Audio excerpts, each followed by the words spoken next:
American Stories campaign today. People just like you and me, and even celebrities sharing their experiences. My next guest helping the troops and their spouses, both here and over there as well. She says many of them come home and actually find that they no longer have a home.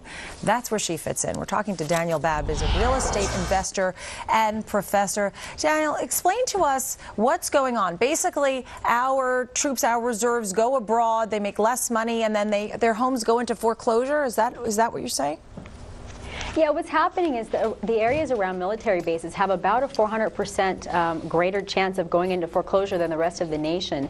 So we have a lot of servicemen and women that are overseas, and when they call back home to their spouses, their time is spent discussing finances and trying to figure out how to stay out of foreclosure. Now, there are a lot of things that the troops, and particularly the people back here in the United States, can be doing to help mitigate that problem, but not a lot of them are aware of some of the solutions and also some of the issues that they face. What are some of the solutions? Well, first of all, what used to be called the Soldiers and Sailors Act is now called the Service Members Civil Relief Act. And if an individual who has a loved one serving overseas, a spouse serving overseas, or is overseas themselves, or called to active duty, notifies their lender is required to lock their rate in at 6%. And in addition to that, and this is the part that not a lot of people realize, the lenders are taking extraordinary measures to even, in some cases, delay payments until after 90 days upon the return of the individual that's overseas. And so what Dr. John Rutledge and I are trying to do is really let people know what their options are. Forbearance, for example, loan modification, where the lender will actually modify the balance of the loan down to what the individual owes to try and keep them out of trouble, teaching them how to rent out their home, just what all of their financial options are. You're actually going to Iraq in September, right? Yeah. And you're going to be doing this there?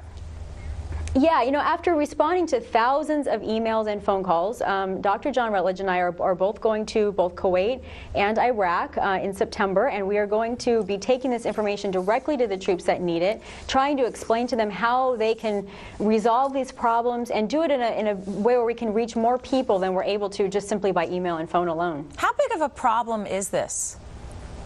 Well, it's a pretty big problem. We've got some areas around Air Force bases that have a 476. For example, Fort Jackson, South Carolina, has a 492% April to June increase in foreclosures over last year. This is simply a matter of people needing to leave their homes too quickly, with a 10-month average sale time, and a lot of people needing to move in 30 days that are in the military, coupled with people who had day jobs making 6 figures plus now making far less, and a lot of families left behind at home trying to struggle to make it in today's economy, not knowing how to handle the rising mortgage costs, rising fuel costs, and kind of how to bring it all together. So it's a pretty big problem, and it's really sad that our servicemen and women are having to worry about this while they're overseas. So we're just trying to relieve some of this burden. Well, we wish you lots of good luck over there. Dani Babb, thank you so much for joining us. We appreciate it. My pleasure. Thanks. Well, we would